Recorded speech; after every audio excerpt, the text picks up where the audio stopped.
शराबबंदी है बिहार में, लेकिन सत्ताधारी दल के नेता ही अब सवाल उठा रहे हैं कि बिहार में शराबबंदी की समीक्षा होनी चाहिए। देखिए, बिहार में पूर्ण तरह शराबबंदी हो, सरकार का विजन भी स्पष्ट है और नीयत भी साफ है, और इसके कारण सशक्त, समृद्ध और मजबूत और स्वस्थ बिहार बनने में एक अहम भूमिका भी आई।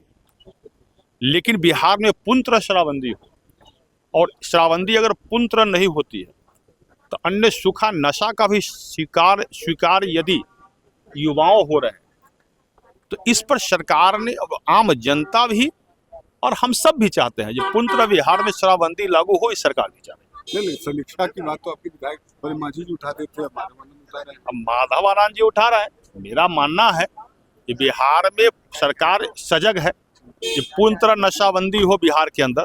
कहीं से यदि विफलताएं हैं तो उस पर सरकार समीक्षा कर निर्णय ले। आरक्षण को लेकर प्रदर्शन कर रहे थे विपक्ष के, क्या आरक्षण?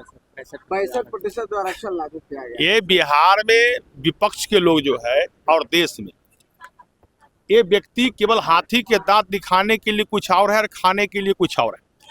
ये लोग आरक्षण के पक्ष में कभी दिखाई नहीं देते। लंबे समय तक लालू प्रसाद यादव जी बिहार में शासन सत्ता संभाले, 15 वर्षों तक शासन सत्ता रहने के बाद पंचायत चुनाव में वार्ड में भी आरक्षण इन्होंने नहीं दिया था।